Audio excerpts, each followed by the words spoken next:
Mom, saya Dr. Elizabeth Margareta, dokter laktasi dari Rumah Sakit Ibu dan Anak Grand Family Pantai Indah Kapuk. Di video kali ini, hari ini saya akan membahas bagaimana sih proses produksi ASI pada saat baru melahirkan. Nah, kita bahas ya.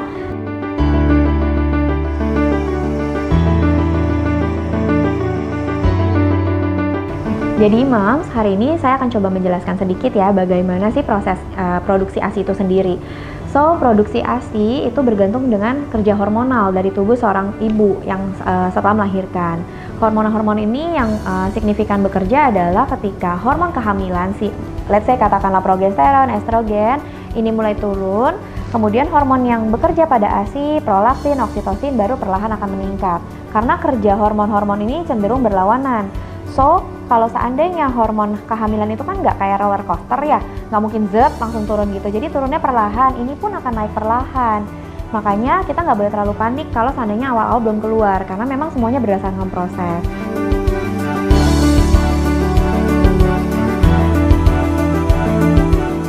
Bagaimana cara memancing supaya keluar? Yang paling pertama adalah nggak lain nggak bukan menyusui. Jadi nggak boleh menahan-nahan kegiatan menyusui itu sendiri, mau sesar, mau normal, mau diinfus atau enggak, sebenarnya itu tidak ada hambatan dalam proses menyusui.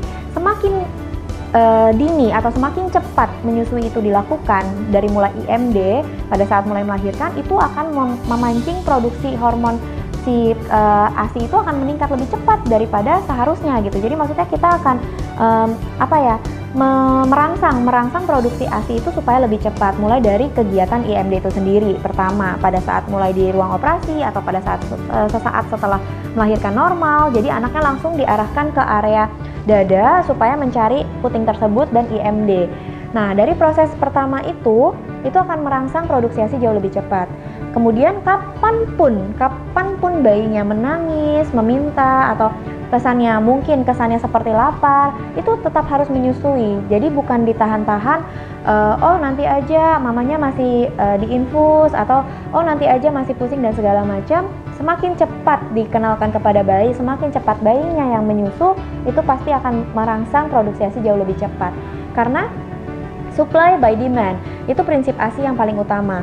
Ketika demand-nya ada, maka tubuh mamahnya akan memproduksi sesignifikan itu, dan nggak perlu dipompa-pompa di awal-awal, nggak perlu kita tahu-tahu dipencet-pencet, nggak perlu, karena ketika bayinya ngenyot, kapanpun itu akan tersedia. Meskipun cuma setetes, 2 tetes, 3 tetes, atau cuma sesendok kecil, itu nggak masalah.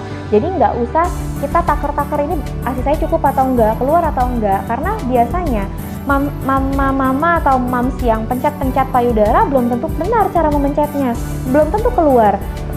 Baru beberapa hari baru mulai akan kerasa keras-keras, karena memang itu baru mulai bekerja kelenjar ASINya, dan biasanya sih di 3 harian pertama. Dan no need to worry, sebenarnya bayi itu mempunyai cadangan makanan yang diberikan oleh Tuhan selama 5 hari pertama, namanya brown fat. Boleh deh sambil searching Google, Wikipedia, or mbah-mbah yang lainnya, bisa sambil dilihatin aja, karena memang sebetulnya mereka udah dibekalin sama Tuhan. Jadi kalau seandainya mau sukses menyusui, dimulai dari awal di rumah sakit, menyusui secepat mungkin. Kapanpun bayinya mau, anaknya nangis, ya udah, mereka kan perlu adaptasi. Nah, kita sebagai mama yang paling pertama mengadaptasikan bayi di luar perut itu. Jadi kita yang melatih dia sambil menetes, sambil menyusu, sambil kita kasih tahu kalau dia udah di luar perut gitu. Nah, yang perlu diperhatikan adalah bahwa kapasitas lambung atau ukuran lambung bayi sebenarnya tidak besar. Pada saat bayi baru lahir, let's say katakanlah bayinya sebesar ini, kurang lebih ya, ini memang ukuran bonekanya disesuaikan, dimirip-miripkan dengan bayi asli. Kurang lebih mungkin sebesar ini. Dan ketika bayi baru lahir, percayalah Mams, bahwa sebenarnya dia minum cuma sedikit banget kok, tidak sebanyak yang kita duga-duga gitu ya. Didapatkan bahwa ukuran lambung bayi baru lahir sekitar 3 hari pertama baru sebesar kelereng atau gundu. Gundu itu apa ya? Bola kelereng ini sekecil ini. Jadi kalau cuma setetes, 2 tetes, 3 tetes, sebenarnya dia cukup. Lalu kenapa setengah jam minta? Ya iya, karena baru kecil, berarti cepat habis diserap. Kalau cepat habis diserap, berarti ya dia minta lagi. Dan ada kalanya bayi itu haus, ada kalanya bayi itu lapar. Mungkin dia minum sebentar, cuma haus. Nanti nggak lama dia minumnya agak banyak, karena mulai lapar. Dan kalau cuma sebesar ini, ASI bukannya susu formula, dia lebih gampang banget diserap sama tubuh. Berbeda halnya kalau misalnya dikasih susu formula lebih lama tidurnya, karena memang lebih susah dicerna. Dan itu yang perlu kita ketahui. Kemudian di hari-hari keempat sampai hari ketujuh kurang lebih dia akan membesar sebesar ini, atau ukurannya sebesar kira-kira bola pingpong, bola bekel ya, sebesar bola bekel. Dan kemudian akan berangsur membesar lagi karena bayi kan bertumbuh, semakin hari semakin bertumbuh. Dan begitulah produksi ASI akan mengikuti demand kebutuhan bayinya. Ketika bayinya menyusu lebih banyak, produksinya refillnya akan lebih banyak. Lain halnya dengan mesin pompa. Ketika pompa keluarnya berapa, refillnya akan segitu-segitu lagi. Nah, kalau sudah 10-12 hari kurang lebih akan sebesar ini. Ini kira-kira ukuran lambungnya. Jadi no need to over worry kalau ASInya baru keluar sedikit dan nggak perlu dipompa-pompa. Yang paling utama adalah nyusuin anaknya. Kapan boleh pompa? Setelah bayinya kenyang menyusu, baru boleh pompa untuk create demand. Jadi bukannya kita menakarkan hasil payudara kita, volume payudara kita dari hasil pompa. Karena dengan begini malah jadi stres, ngelihatnya cuma sedikit, lalu beranggapan ASInya kurang, akhirnya dikasih susu formula cepat-cepat, akhirnya kayak lingkaran setan, balik lagi seperti itu. Akhirnya berasa jadi gagal ASInya. So, kalau mau pancing produksi di awal-awal atau mau sukses menyusui, dari awal bagaimana cara mengatasi ASI supaya cepat keluar, menyusui saja, karena dengan 100% menyusui aja sebenarnya bayi akan tercukupi kok, gitu aja.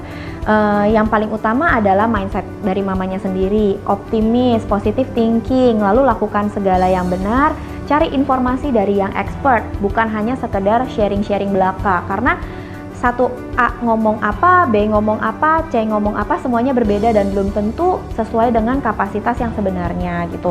Karena beda-beda orang, beda lagi omongannya, nanti malah bingung sendiri. Jadi cari informasi yang lebih bagus, yang lebih memang sesuai dengan keilmuan seperti itu.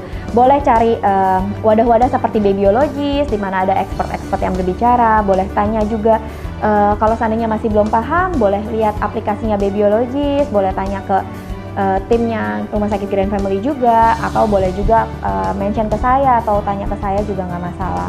Jadi intinya nggak usah khawatir kalau dirasa ASInya belum keluar, menyusui saja.